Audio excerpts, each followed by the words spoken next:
Comment avoir une peau saine et jeune, sans traitement cosmétique ni crème coûteuse? Pour améliorer la santé de notre peau, il n'est pas nécessaire de dépenser beaucoup d'argent, la solution est souvent sous nos yeux, et elle est davantage liée à un changement dans notre mode de vie, qu'à la prise d'un produit spécifique. Approfondissons le sujet, afin d'en savoir un peu plus sur la peau et sur la manière d'en prendre soin, de l'intérieur comme de l'extérieur. Saviez-vous que la peau est le plus grand organe du corps? Elle couvre tout le corps et sert de protection contre la chaleur, la lumière, les blessures et les infections. Il a également la capacité de réguler la température du corps, de stocker l'eau et les graisses, d'empêcher la perte d'eau et l'entrée de bactéries, et d'agir comme une barrière entre le corps et l'environnement. C'est notre plus grand organe sensoriel. La surface de la peau possède un grand nombre de récepteurs sensoriels, avec lesquels nous pouvons percevoir tout type de stimuli.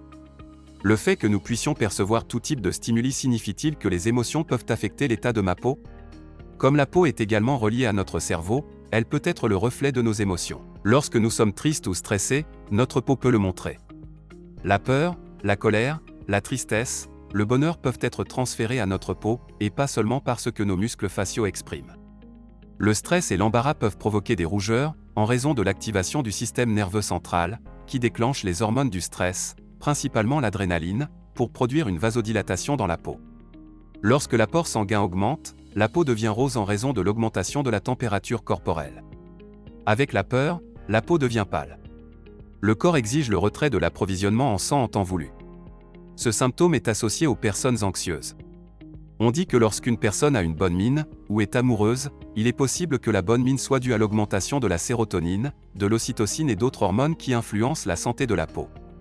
Il n'existe pas d'émotion directe à l'origine de maladies cutanées spécifiques, mais plutôt des états d'esprit qui, sur une longue période, peuvent causer des dommages à la peau.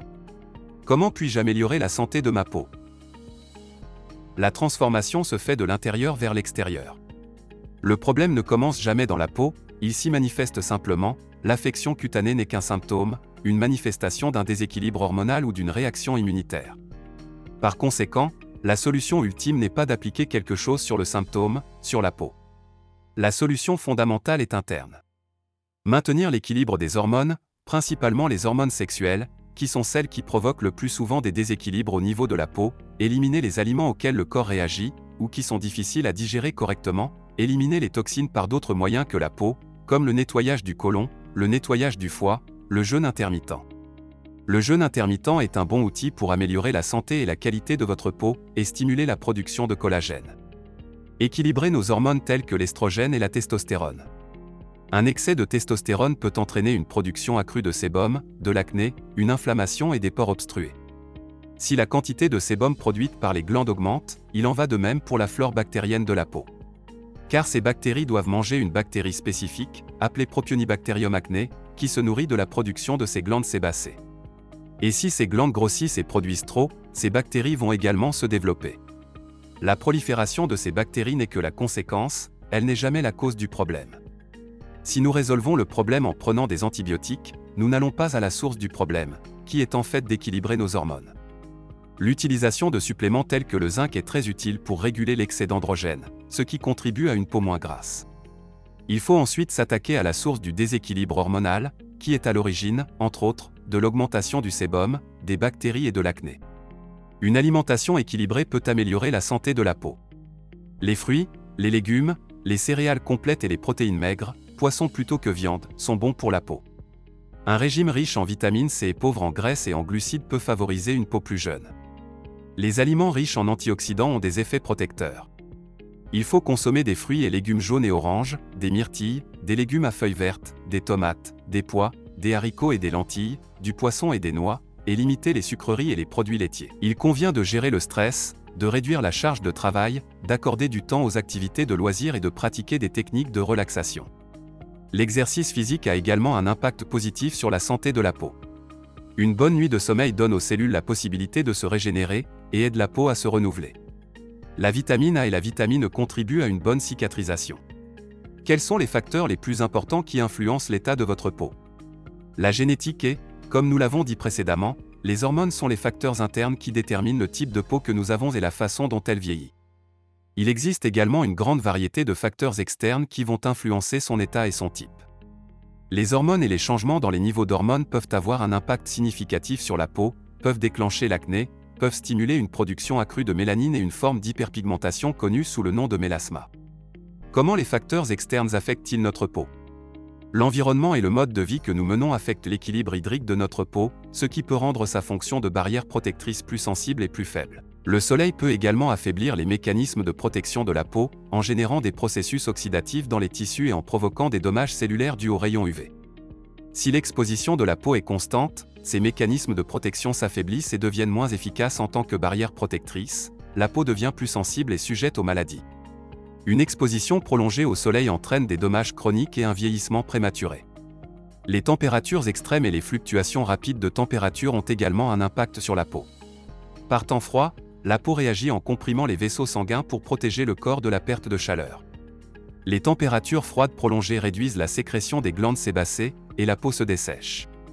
Avec la chaleur et l'humidité, les glandes sudoripares produisent davantage de sueur, laissant la peau humide et brillante et sujette à l'acné. Il existe également des produits de tous les jours qui peuvent affecter notre peau sans que nous en soyons conscients, comme les nettoyants et les crèmes hydratantes au pH alcalin, qui surchargent la capacité naturelle de neutralisation de la peau, endommagent la structure cellulaire et altèrent la fonction de l'épiderme. La peau devient alors sèche et sensible aux infections cutanées. Les peelings peuvent endommager le pH de la peau. Un lavage trop fréquent et prolongé à l'eau chaude entraîne une perte d'humidité. La peau devient sèche et rugueuse. Certains médicaments de chimiothérapie, les diurétiques et les laxatifs peuvent rendre la peau plus sensible et sujette à la sécheresse. Fumer fait paraître la peau plus vieille et contribue à la formation de rides. Il endommage les fibres de collagène et d'élastine. Le jeûne intermittent, une solution au bout de vos doigts ou sur la peau de votre main. Avec le jeûne intermittent, la vitesse peut être accélérée. Les vieilles cellules qui ne remplissent plus leurs fonctions sont détruites et remplacées par de nouvelles cellules, ce qui permet de garder une peau plus jeune et plus saine. Lorsque nous vieillissons, toutes nos cellules vieillissent également, ce qui réduit notre capacité à réparer les tissus, à modifier les protéines sous la peau.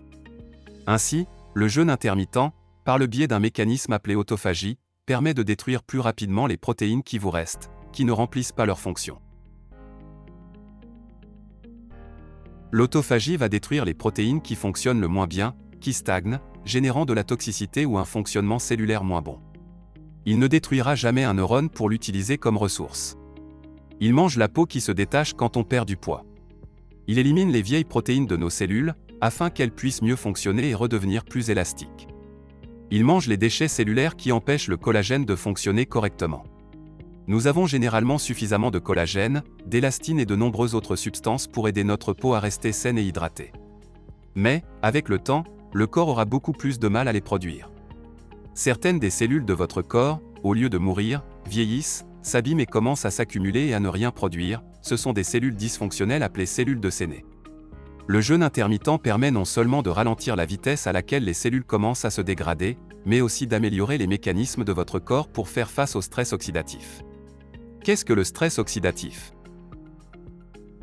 Le stress oxydatif est un type de dommage qui se produit dans nos cellules contre les radiations solaires, et même contre une mauvaise alimentation. Moins nous exposons notre corps au stress oxydatif, moins il y a de vieillissement cellulaire, moins il y a de cellules sénescentes, mieux le corps va travailler pour produire du collagène, de l'élastine, pour rester hydraté. Il augmentera également la production de cellules souches, qui contribueront au renouvellement de nombreux tissus, dont la peau. L'élastine et le collagène sont deux substances clés pour les rides et pour le maintien d'un derme sain, et le collagène commence à être produit de moins en moins avec l'âge. Le jeûne intermittent a également un effet circulatoire, car en renouvelant les tissus avec des cellules souches, les vaisseaux sanguins restent plus sains, ce qui est très important pour la peau, car ils sont chargés de lui transporter des nutriments, de maintenir une flore bactérienne équilibrée et un bon niveau d'hydratation. Un autre effet important du jeûne est la production d'une substance appelée TNF-alpha. Cette substance indique aux vieilles cellules qu'elles doivent entamer un processus appelé apoptose, c'est-à-dire qu'elles doivent être détruites afin d'éviter l'accumulation de tissus non fonctionnels. Ainsi, chaque fois que vous pensez à améliorer la qualité et l'esthétique de votre peau, rappelez-vous que si vous voulez une solution définitive, vous devrez effectuer des changements internes qui, avec le temps, se reflèteront ensuite à l'extérieur.